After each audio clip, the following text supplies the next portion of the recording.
It's the morning after the night before, and this was the most interesting game from the Freestyle Chess GOAT Challenge on Thursday. Well, Alireza Firouzja and Domaraju Gukesh are playing for the 5th and 6th places. But they're still really going for it, and yeah, this was a really exciting game. What I'm going to do is I'm going to play through the whole game, and then afterwards I'm going to cut back and look at some of the turning points in the game. So let's have a quick look at the baseline. So we can see we've got the queen in the corner. That's kind of interesting. For white castle on the king side, that's going to be difficult to clear away all those pieces. But it's more likely on the queen side, where basically only these bishops need to move out, and then you could bring the rook into the middle. Or, maybe castling won't take place at all. Let's see. e4, e5. So these pawns are supported by the rooks. And knight e3 also looks very natural, looking at the outpost here, or potential outposts, and Gukesh follows suit. Knight f3, yep, some straightforward development. I mean, it looks like we could be heading into some kind of Spanish if white gets in d4. Let's see, g6, bishop c2. Yeah, it looks like the Spanish bishops are here, but obviously the kings and the rest of the pieces are oddly placed. Knight e7, b3. So for the moment, d4 simply not possible because the knight, queen, and pawn are covering d4. So that's why this bishop comes out. But in fact, it's Gukesh who is the first to get in a pawn break, and that is significant. If white stays passive here, then f4 and g5, and that could be nasty. So we have d4 from Firouzja, striking in the center as well. An exchange of pawns, and you can see the bishop is on the same diagonal as the queen, so the queen steps out of the way. And Firouzja manages to castle. So you can see white's pieces looking pretty good, very harmoniously placed, very quick development. Black's structure is better than white's. You can see there's an isolated pawn here. Let's see if this is significant. Knight f4. Okay, looks reasonable, opens up this bishop, opens up the queen as well. And Firouzja, after quite a big think, 18 minutes, went for d5. Remember, it's classical chess, so they can invest the time. d5, which opens up the bishop. And bishop f5, some development. So this is an ambitious move, actually, because after this exchange, you can see that this pawn is weak. You see, white's queen shut out of the game at the moment, whereas black's queen looking much better. But Alireza had obviously actually prepared this idea before he played d5. So he sacrifices a pawn. Now, this is really interesting. And just within a couple of moves, white's position has been transformed. The queen is in the game.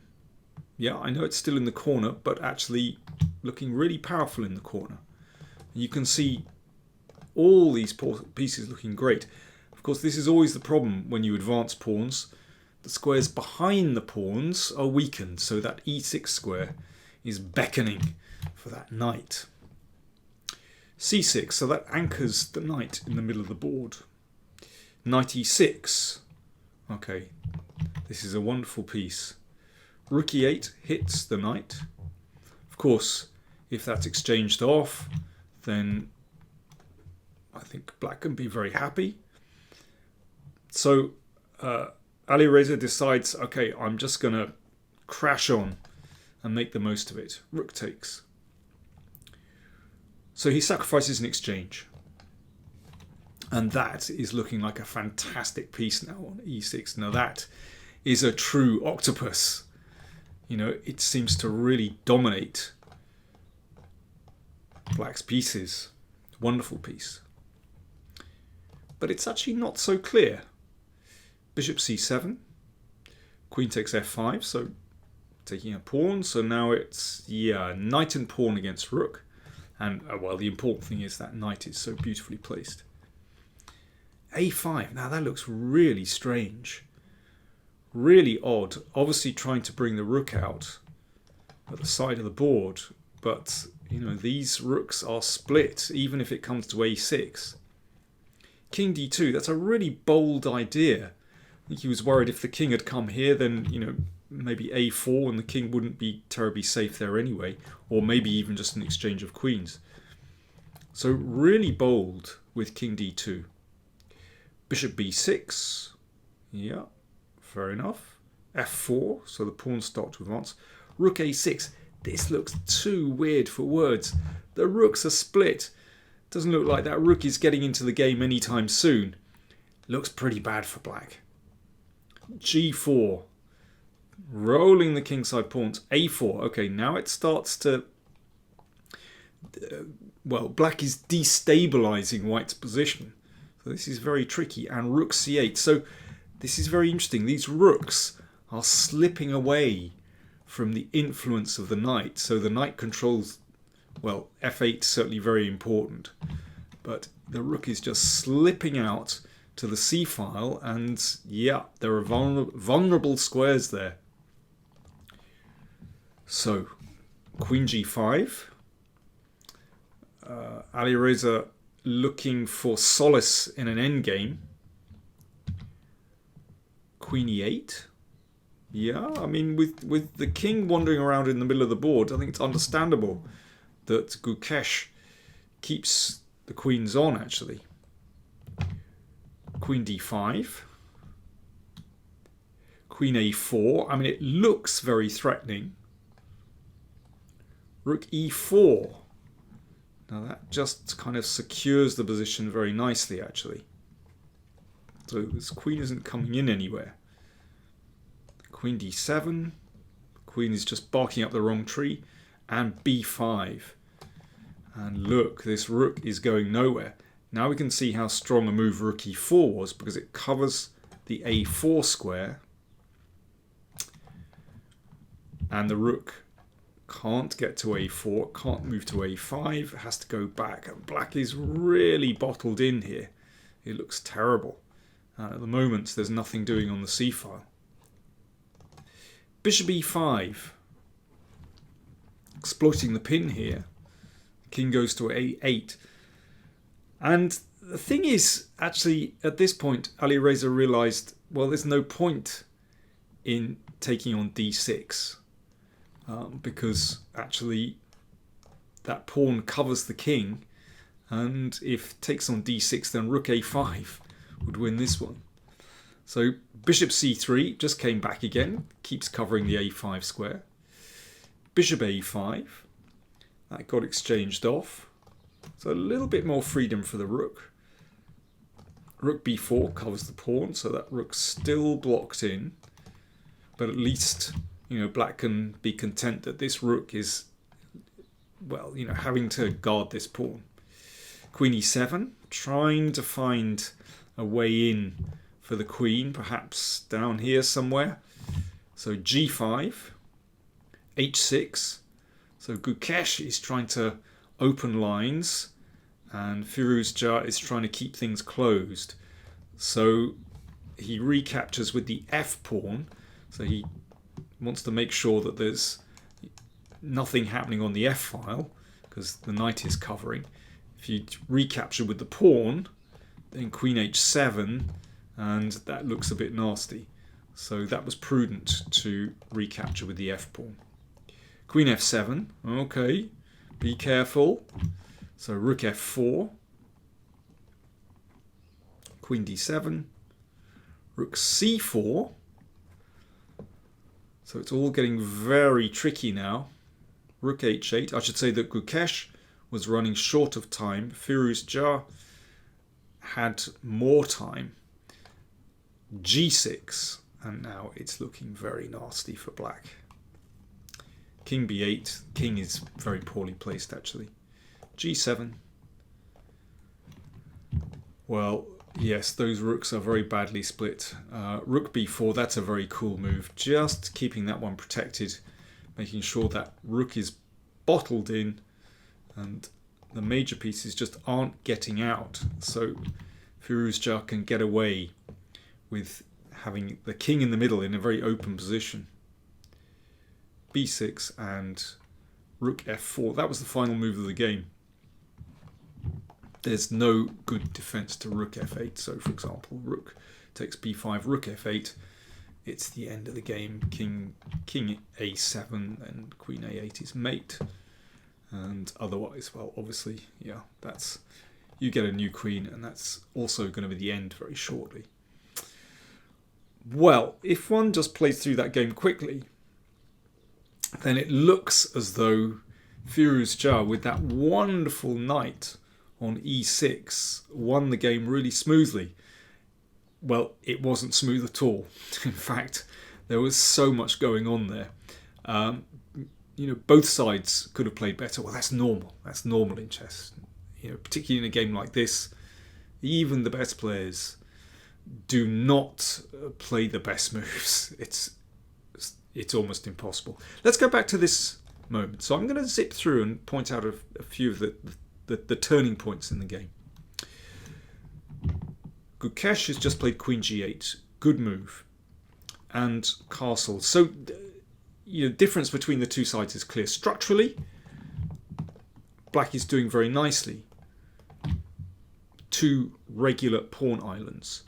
Whereas Firouzja has this isolated pawn on d4.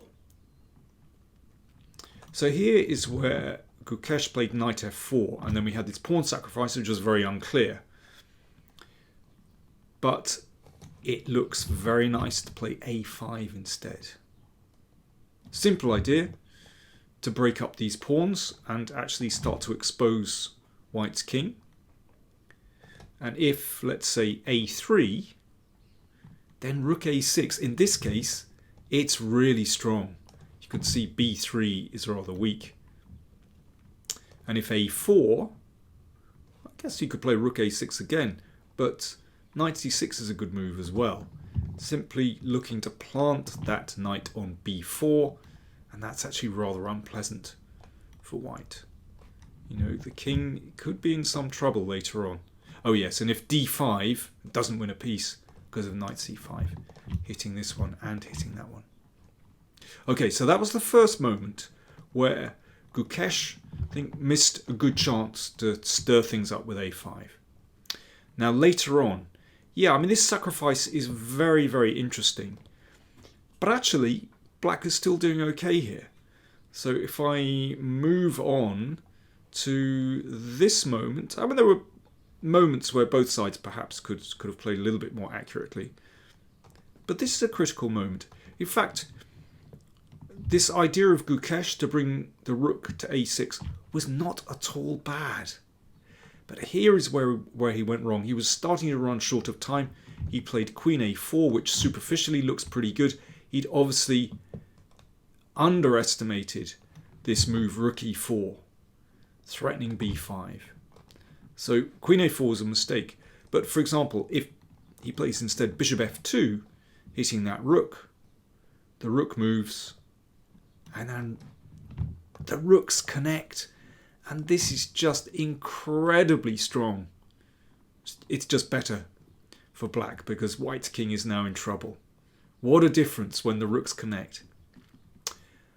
In fact, Firouzja pointed out a really nice variation after the game. So bishop f2, strongest move.